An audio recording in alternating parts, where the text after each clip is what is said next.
जी हाँ दोस्तों, तो राज्यसभा में भी थलापति विजय का कब्जा। सीएम ने बिछाई नई बिसात, यानी विधानसभा के बाद अब राज्यसभा और लोकसभा सभी को लेकर थलपति का प्लान तैयार। और इस बढ़ते प्रभाव को रोक नहीं पाएंगे विरोधी। शाह साहब, बीजेपी, डीएमके, एआईएडीएमके, पूरा का पूरा विरोधियों का कुनबा हक्का बक्का। लेकिन दोस्तों, विजय का आखिर पहला सांसद कौन?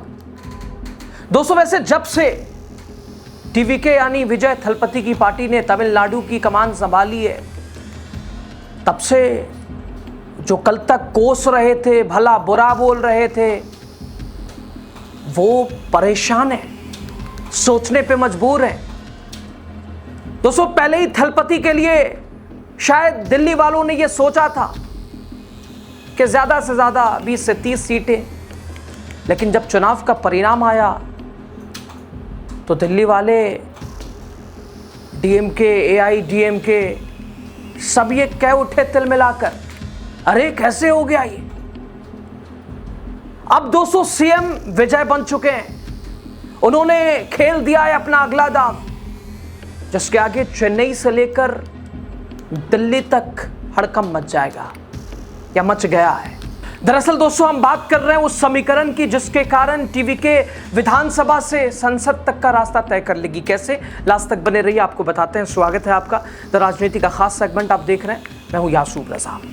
दोस्तों, तमिलनाडु की राजनीति में इस वक्त जो माहौल दिखाई दे रहा है, वो पिछले कई दशकों में शायद पहली बार देखने को मिल रहा है।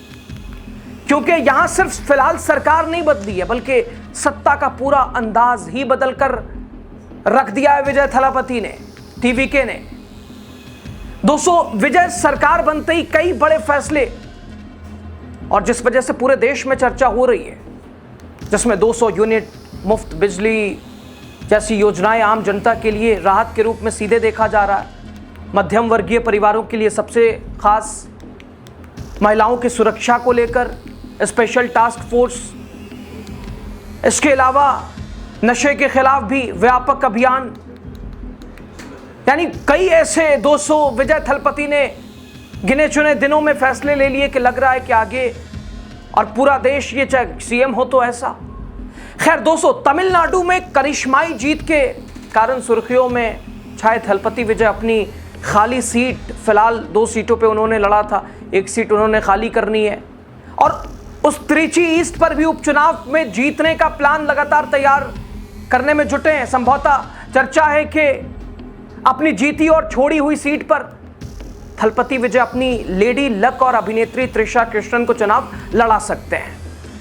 अब दोस्तों, टीवीके विधानसभा में 2 साल की महज मेहनत और संघर्ष के बाद तमिलनाडु की सत्ता में काबिज है। तो अब विधानसभा में सबसे बड़ी पार्टी किसी भी प्रदेश में, तो भाई अब राज्यसभा, लोकसभा आने वाला समय, तो चेन्नई से लेकर दिल्ली तक जो विजय थलापति को अब सिर्फ तमिलनाडु में देखना नहीं चाह रहे थे, उन्हें अब ना चाहते हुए भी संसद में, दिल्ली में थलपति विजय को, उनकी पार्टी को देखना पड़ेगा। दोस्तों, चर्चा आने वाले समय में टीवीके को आप तमिलनाडु से लेकर दिल्ली तक देखिएगा। विधानसभा से लेकर लोकसभा और राज्यसभा में टीवीके नजर आएगी, और वो दिन ज्यादा दूर नहीं है। दोस्तों, एआईएडीएमके नेता सीवी षणमुगम के इस्तीफे के कारण फिलहाल राज्यसभा में 1 सीट खाली हुई है। अब दोस्तों, इस खाली सीट को भरने के लिए उपचुनाव तो होगा ही, और यही वो उपचुनाव होगा जो दिल्ली वालों को सोचने के लिए मजबूर कर देगा कि अब इस पार्टी को रोका जाए तो आखिर कैसे रोका जाए। हालांकि बीजेपी के पास एक रास्ता है, और यहीं से शुरू होगा वो ओछी राजनीति जो कभी सभी को फिर से बता देगी कि आखिर दिल्ली वालों का काम करने का तरीका क्या है। और वही एकमात्र रास्ता है विजय थलपति को रोकने का। दोस्तों, खैर, इन तमाम चीजों के बीच विजय के सामने भी एक बड़ी चुनौती खड़ी हुई है कि टीवीके का पहला सांसद किसे बनाए। टीवीके को राज्यसभा में पहले सांसद के तौर पर कौन होगा, इसकी चर्चा फिलहाल अब तेज हो गई है। उपचुनाव विजय थलपति की सीट जो छोड़ पे, उसको लेकर भी चर्चाएं हैं। और अब एक सीट राज्यसभा में उसको लेकर भी चर्चाएं।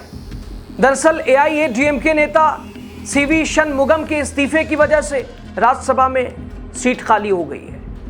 ऐसे में टीवीके से राज्यसभा कौन जाएगा, इसकी चर्चा ने चेन्नई में सियासी पारा चढ़ा दिया है। टीवीके की बड़ी जीत के बाद ऐसा माना जा रहा है कि पार्टी राज्यसभा में अपना पहला सांसद बड़ी आसानी से फिलहाल ही भेज सकती है और जल्द ही इस सीट के चुनाव का ऐलान भी होने की उम्मीद है।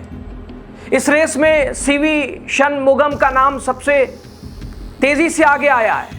वो एआईएडीएमके बागी खेमे के नेता हैं।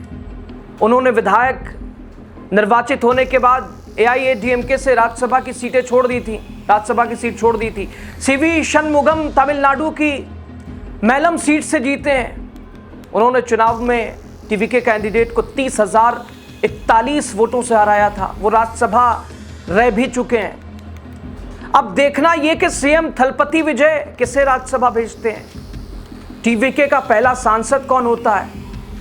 और दोस्तों, अगर राज्यसभा सीटों की बात की जाए तो तमिलनाडु के पास राज्यसभा की कुल 18 सीटें हैं। इसमें अभी डीएमके के पास 8, एआईएडीएमके के पास 4, कांग्रेस के पास 2 और डीएमडीके, एमएनएम और इसके अलावा पीएमके के पास भी एक सीटें हैं। दोस्तों, एक सीट राज्यसभा की खाली है जो संभवतः टीवीके यानी विजय थलपति के खाते में आती हुई फिलहाल विधानसभा के नतीजों के बाद ही दिखाई दे रहा है और खाली सीट पर चुनाव भी बहुत जल्द।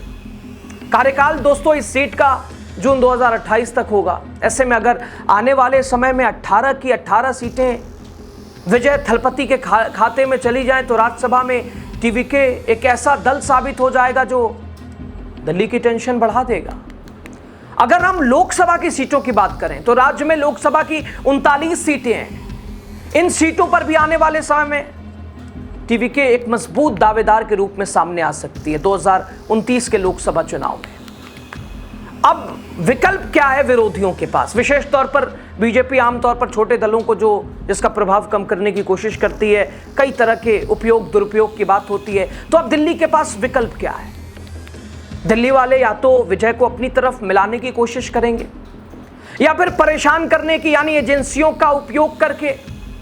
लेकिन विजय थलपति पहले से ही साउथ सुपरस्टार हैं, सब जानते हैं। इनकी जो इमेज है इन्हें दिल्ली वालों से लड़ने के लिए मजबूती प्रदान करेगी और अभी तक जब झुके नहीं तो क्या आगे झुक जाएंगे?